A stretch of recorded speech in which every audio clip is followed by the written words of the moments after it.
I think one of the big conversations right now in the monk community is that is shamanism, right? There are a lot of people. We have a lot of modern shamans. Yeah, a lot of yeah, Right. right. But if you just break down those symptoms, that looks similar to like schizophrenia. And then how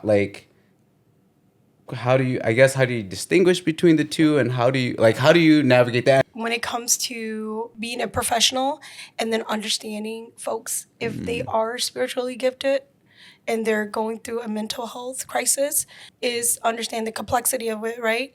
And I think a lot of time as professionals, you want to make sure that you're diagnosing them correctly. And so that could be very tricky.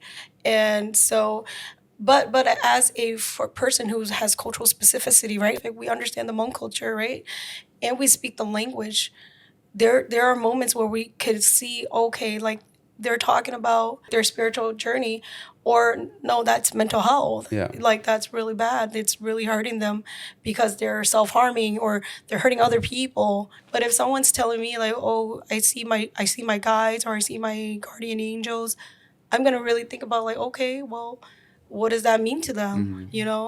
And so it is really hard to diagnose. And I'm not saying I'm a professional in that area because I'm not a therapist, but I think when I work with individuals who do have those kind of complexities, it's like being compassionate, right?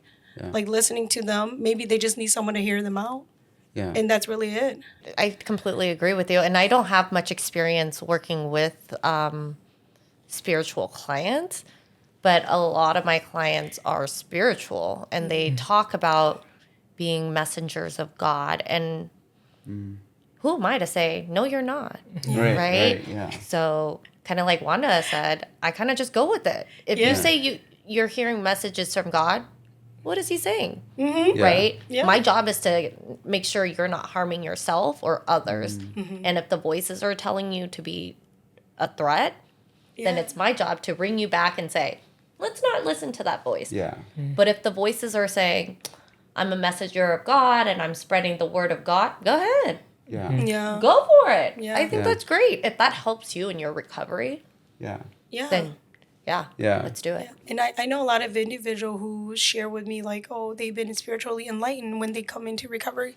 And so I'm just a person who can sit here and say, hey, okay, I'm gonna provide you support however you need it. If you need a ride to your appointment, you need to grab your medication. Yeah. Like what do you need so that your journey is less like restrictive, right? Yeah. We're trying to create path for folks to find help that makes sense for them.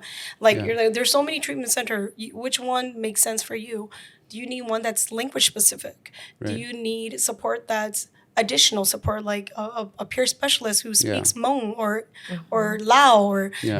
like what is it that you need? And so we're just Yeah. trying to connect the dots for them.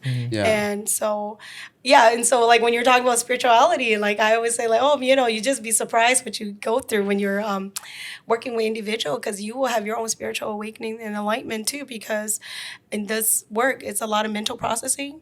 And you may come to a point where you see stuff. I don't know, Yeah. I was joking.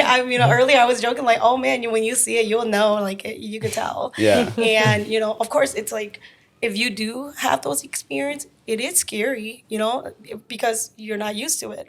But also understand that when we grow in this kind of work, we're growing spiritually as well.